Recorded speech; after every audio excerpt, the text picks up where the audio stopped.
ಇಂದೇ ಡೌನ್ಲೋಡ್ ಮಾಡಿ ಮತ್ತು ನಿಮ್ಮ ನೆಚ್ಚಿನ ಶೋಗಳನ್ನ ಆನಂದಿಸಿ. ಲೈಫ್ ಅಂದ್ಮೇಲೆ ಎಲ್ಲದನ್ನು ಫೇಸ್ ಮಾಡಲೇಬೇಕಲ್ವಾ? ನಮ್ಮ ಕೈಯಲ್ಲಿ ಏನಿದೆ ಹೇಳು?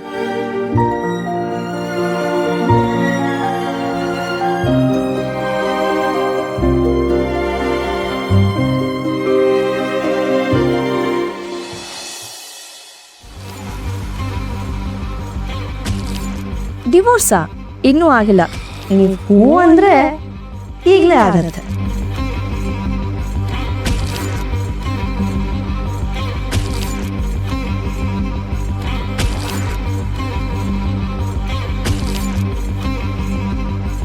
ಜೈ, ಮಲ್ಗದ್ ಬಿಟ್ಟು ಇಲ್ಲಿ ಕುತ್ಕೊಂಡು ಏನು ಯೋಚನೆ ಮಾಡ್ತಿದ್ದೀರಾ?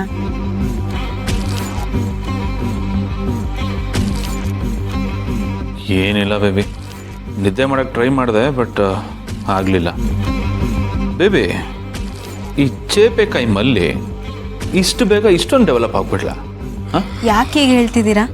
ಅವಳೇನು ಮಾಡಿದ್ಲು? ಅದೇ ಬೇಬಿ, ಅವಳು ಮಾತಾಡಿದ್ದು ಕೇಳಿಸ್ಕೊಂಡಿಯಲ್ಲ, ಇನ್ನೊಂದು ಮದುವೆ ವಿಷಯ. ಬೇಬಿ, ಅವಳು ನಿಜವಾಗ್ಲೂ ಇನ್ನೊಂದು ಮದುವೆ ಆಗ್ತಾಳೆ ಅಂತ ನಿಂಗೆ ಅನ್ಸುತ್ತಾ? ಜೈ, ಯಾಕೆ ಬೇಬಿ ಕೋಪ ಮಾಡ್ಕೋತಾ ಇದೆಯಾ? ಇವಾಗ ಅವಳ ವಿಷಯ ಯಾಕೆ? ನೀವ್ಯಾಕೆ ಅವಳ ಬಗ್ಗೆ ಇಷ್ಟೊಂದು ಡೀಪಾಗಿ ಯೋಚನೆ ಮಾಡ್ತಿದ್ದೀರಾ? ಬಿಟ್ಟು ಬಂದಿರೋಳನ್ನ ಬಿಟ್ಟು ಬಿಟ್ಟು ನೆನ್ಪು ಮಾಡ್ಕೊತಾ ಇದ್ದೀರಾ? ಅವಳು ಇನ್ನೊಂದು ಮದುವೆ ಆಗ್ತಿದ್ದಾಳೆ ಅಂತ ನಿಮಗೆ ಜೆಲ್ಲಸ್ ಆಗ್ತಿದ್ಯಾ? ಹೌದು, ನಿಮ್ಗೆ ಯಾಕೆ ಜೆಲ್ಲಸ್ ಆಗ್ತಿದೆ? ಅಂದರೆ ಅವಳ ವಿಷಯದಲ್ಲಿ ನೀವು ಪೊಸೆಸಿವ್ ಆಗ್ತಾ ಇದ್ದೀರಾ ಅಂತ ಆಯಿತು. ನಿಮ್ಮ ಮನಸ್ಸಿನ ಮೂಲೆಯಲ್ಲಿ ಎಲ್ಲೋ ಒಂದು ಕಡೆ ಅವಳಿದ್ದಾಳೆ ಅಂತ ಆಯಿತು. ಏ ಬೇಬಿ, ಏನು ಮಾತು ಅಂತ ಆಡ್ತಾ ಇದೀಯ ನೀನು? No, never.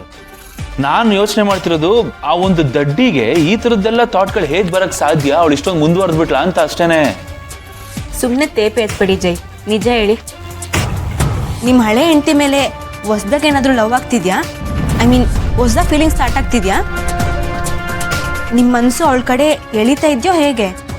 ಎಥು, ಏನು ಮಾತಾಡ್ತಿದ್ಯಾ ಬೇಬಿ ನೀನು? ಫೀಲಿಂಗ್ಸ್ ಅದು ಇದು ಅಂದ್ಕೊಂಡು ನನಗೆ ಅವಳ ಮೇಲೆ ಇರೋದು ಹುಟ್ಟು ದ್ವೇಷ. ನಾನು ಯೋಚನೆ ಮಾಡ್ತಾ ಇರೋದೇ ಬೇರೆ. ಏನು ನಿಮ್ಮ ಯೋಚನೆ? ಅಲ್ಲ ಜೈ, ಅವಳ ಬಗ್ಗೆ ಇಷ್ಟೊಂದು ಯೋಚನೆ ಮಾಡೋಂಥದ್ದು ಏನಿದೆ? ಯೋಚನೆ ಮಾಡೋಂಥದ್ದು ಇದೆ ಬೇಬಿ. ಸ್ವಲ್ಪ ಸಮಾಧಾನವಾಗಿ ನಾನು ಹೇಳೋದನ್ನು ಕೇಳು ಬೇಬಿ. ನಾವು ಮಾತಾಡ್ಕೊಂಡಿದ್ದೇನು ಹೇಳು ಮಲ್ಲಿ ಬಗ್ಗೆ? ಅವಳಿಗೆ ಹಿಂಸೆ ಕೊಡಬೇಕು, ಅವಳಿಗೆ ಹೊಟ್ಟೆ ಉರಿಸ್ಬೇಕು, ನಾವು ಚೆನ್ನಾಗಿರೋದನ್ನು ನೋಡಿ ಅವಳು ಜೀವನ ಪೂರ್ತಿ ಕೊರಗ್ತಾ ಇರಬೇಕು ಅಂತ ತಾನೆ. ಆದರೆ ಈಗ ಇನ್ನೊಂದು ಮದುವೆ ಆಗಿ ನೆಮ್ಮದಿಯಾಗಿರೋಕೆ ಹೊರಟಿದ್ದಾಳೆ ಅವಳು. ಆ ವಿಷಯ ಗೊತ್ತಾದ್ಮೇಲೂ ನಾವು ಹೇಗೆ ನೆಮ್ಮದಿಯಾಗಿರೋಕ್ಕಾಗತ್ತೆ ಬೇಬಿ? ಬೇಬಿ, ನೆನೆಸ್ಕೊಳ್ಳು ನಮ್ಮ ಜೀವನದಲ್ಲಿ ಎಷ್ಟೆಲ್ಲ ಬತ್ತಿಗಳಿಟ್ಟಿದ್ದಾಳೆ ಅಂತ. ಇವಾಗ ಅವಳು ನೆಮ್ಮದಿಯಾಗಿರೋಕೆ ಹೊರಟಿದ್ದಾಳೆ ಅಂತ ಅಂದರೆ ಅದು ಹೇಗೆ ಸಾಧ್ಯ? ಅವಳು ಕೊಟ್ಟಿರೋದನ್ನ ವಾಪಸ್ ಕೊಡೋದು ಬೇಡವಾ? ಬಡ್ಡಿ ಸಮೇತ ಕೊಡಬೇಕು ಬೇಬಿ. ಅದ್ರ ಬಗ್ಗೆ ಯೋಚನೆ ಮಾಡ್ತಾ ಇದ್ದೀನಿ ನಾನು. ಹೇಳು, ಕೊಡಬೇಕು ತಾನೇ ಅಥವಾ ಸುಮ್ಮನಿರ್ಬೇಕಾ? ಹಾಂ, ಕೊಡಬೇಕು. ನಾನು ಅದನ್ನೇ ಯೋಚನೆ ಮಾಡ್ತಾರೆ, ಬೇರೆ ಏನೋ. ಕಣ್ಣೀರಲ್ಲಿ ಕೈ ತೊಳ್ಕೊಂಡು ಕೂತಿರ್ತಾಳೆ ಅಂತ ನಾನು ಅನ್ಕೊಂಡ್ರೆ ಕಣ್ಣೀರು ಓಡಿಸ್ಕೊಂಡು ಸೆಕೆಂಡ್ ರೌಂಡ್ ಕನ್ಯಾದಾನಕ್ಕೆ ರೆಡಿ ಆಗ್ತಿದ್ದಾಳೆ. ಅದು ನನ್ನ ತಲೆಯಲ್ಲಿ ಸದ್ಯಕ್ಕಿರೋಲ್ಲ. ನೋಡು, ನೀನು ಅದಕ್ಕೆ ಇನ್ನೇನೇನೋ ಅರ್ಥ ಕಲ್ಪಿಸ್ಬೇಡ. Please stop all your extra imaginations, ಆಯ್ತಾ? ಹಾಂ, ಸರಿ. ನಡಿ ಮಲ್ಗೋಣ.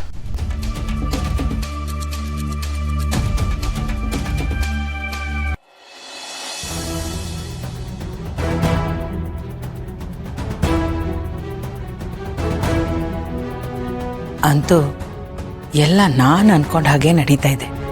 ಇವತ್ತು ಭಾಗ್ಯ ಹಾಸ್ಪಿಟಲ್ಗೆ ಶಿಫ್ಟ್ ಆಗ್ತಾಳೆ. ಅಲ್ಲಿಗೆ ನನ್ನ ತಲೆನೋವು ಶಿಫ್ಟ್ ಆದಂಗೆ.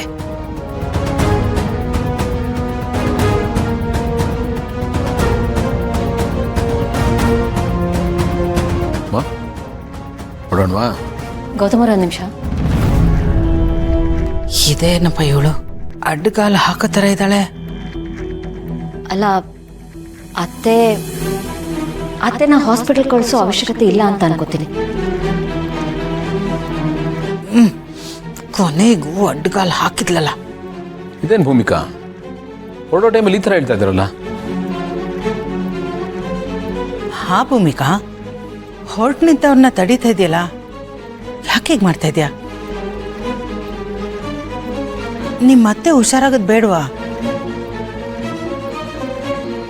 ಅವ್ರು ಇಲ್ಲೇ ಇದ್ರೆ ಟ್ರೀಟ್ಮೆಂಟ್ ಹೇಗಮ್ಮ ಕೊಡಿಸೋದು? ಕಾಯಿಲೆ ವಾಸಿ ಆಗೋದು ಹೇಗೆ? ನೀನು ಅವ್ರನ್ನ ಕಳಿಸ್ಕೊಟ್ರೆ ತಾನೆ ಅವ್ರು ಹುಷಾರಾಗೋದು. ಅದನ್ನ ಬೇಡ ಅಂತ ಹೇಳ್ತಾ ಇದೆಯಲ್ಲ, ನಿನ್ನ ಲೆಕ್ಕಾಚಾರ ನನಗೆ ಅರ್ಥ ಆಗ್ತಾ ಇಲ್ಲ. ಲೆಕ್ಕಾಚಾರ ಏನೂ ಇಲ್ಲ ಅತ್ತೆ. ಅವ್ರು ಹೋಗೋದು ಬೇಡ, ಅದರ ಅಗತ್ಯ ಇಲ್ಲ ಅಂತ ಹೇಳ್ತಿದ್ದೀನಿ ಅಷ್ಟೆ. ಇದೇನಮ್ಮ ಹೀಗೆ ಹೇಳ್ತಾ ಇದೆಯಾ? ನಿನ್ನೆ ಏನಾಗಿತ್ತು ಅಂತ ನೀನು ನೋಡಿದೆಯಲ್ಲ, ಅಷ್ಟಾದ್ಮೇಲೂ ನೀನು ಹೀಗೆ ಹೇಳ್ತಾ ಇದೆಯಲ್ಲ, ನಿನಗಿನ್ನೂ ಅದ್ರ ಸೀರಿಯಸ್ನೆಸ್ ಅರ್ಥ ಆಗಿಲ್ಲ ಅಂತ ಅನ್ಸುತ್ತೆ. ಸಾರಿ ಅತ್ತೆ, ಬಟ್ ಸೀರಿಯಸ್ನೆಸ್ ಅರ್ಥ ಆಗುವಂಥದ್ದು ಏನೂ ಆಗಿಲ್ವಲ್ಲ.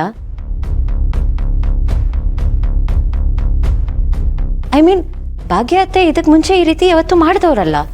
ಫಸ್ಟ್ ಟೈಮ್ ಈ ಥರದ್ದು ಏನೋ ಒಂದಾಗಿದೆ. ಮೊದಲನೇ ಸಲ ಹೀಗಾಯಿತು ಅಂತ ಅವರು ಅಬ್ನಾರ್ಮಲ್ ಆಗಿದ್ದಾರೆ, ಅವ್ರ ಕಂಡೀಷನ್ ಸೀರಿಯಸ್ ಆಗಿದೆ ಅಂತ ಕನ್ಕ್ಲೂಡ್ ಮಾಡೋದು I don't think it's right. ಅಲ್ಲಮ್ಮ, ನಿನ್ನೆ ಅಷ್ಟೆಲ್ಲ ಆಯ್ತಲ್ಲ, ಅದು ಸಣ್ಣ ವಿಷಯನಾ? ಇಲ್ಲ ಅತ್ತೆ, ಸಣ್ಣ ವಿಷಯ ಅಂತ ನಾನು ಹೇಳ್ತಿಲ್ಲ, ಬಟ್ ಆಕ್ಸಿಡೆಂಟ್ಲಿ ಈ ಥರದ್ದೇನೋ ಆಗಿರ್ಬೋದಲ್ವಾ. It could be a misunderstanding. ಅಲ್ಲ, ಅತ್ತೆ ಸಿಚುವೇಶನ್ ಸೀರಿಯಸ್ ಅಂತ ನಿಮಗೆ ಅನ್ನಿಸ್ತಿದೆ, ಬಟ್ ನನ್ನ ಪ್ರಕಾರ ಅವ್ರ ಸಿಚುವೇಶನ್ ಇಂಪ್ರೂವ್ ಆಗ್ತಿದೆ. ಅವ್ರು ಈ ಮನೆಗೆ ಬಂದಾಗ ಹೇಗಿದ್ರು, ಈಗ ಹೇಗಿದ್ದಾರೆ, ನಾವು ಹೇಳೋದನ್ನೆಲ್ಲ ಕೇಳಿಸ್ಕೋತಾರೆ, ರೆಸ್ಪಾಂಡ್ ಮಾಡ್ತಾರೆ, ರಿಯಾಕ್ಟ್ ಮಾಡ್ತಾರೆ. ಸೊ ಅವ್ರ ಕಂಡೀಷನು ಇಂಪ್ರೂವ್ ಆಗಿದೆ, ಇಂಪ್ರೂವ್ ಆಗ್ತಿದೆ. ಯಾಕಂದ್ರೆ ಅವರು ಅವ್ರ ಮಗನ ಜೊತೆ, ಅವ್ರ ಮಗಳ ಜೊತೆ ಈ ಮನೇಲಿದ್ದಾರೆ, ನಮ್ಮೆಲ್ಲರ ಜೊತೆ ಇದ್ದಾರೆ.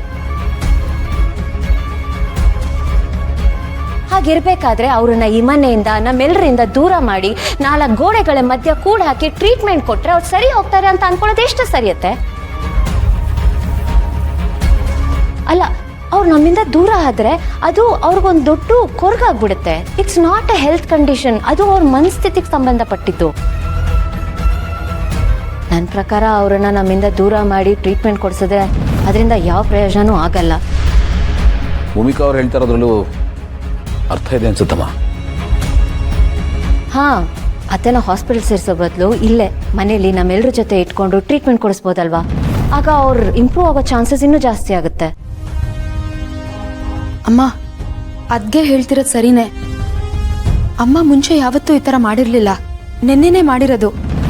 ಇದೊಂದ್ಸಲ ನೋಡೋಣ, ಮತ್ತೆ ಅಮ್ಮ ಏನಾದರೂ ಈ ಥರ ಮಾಡಿದ್ರೆ ಆಮೇಲೆ ಬೇಕಿದ್ರೆ ಆಸ್ಪತ್ರೆಗೆ ಕಳ್ಸೋಣ.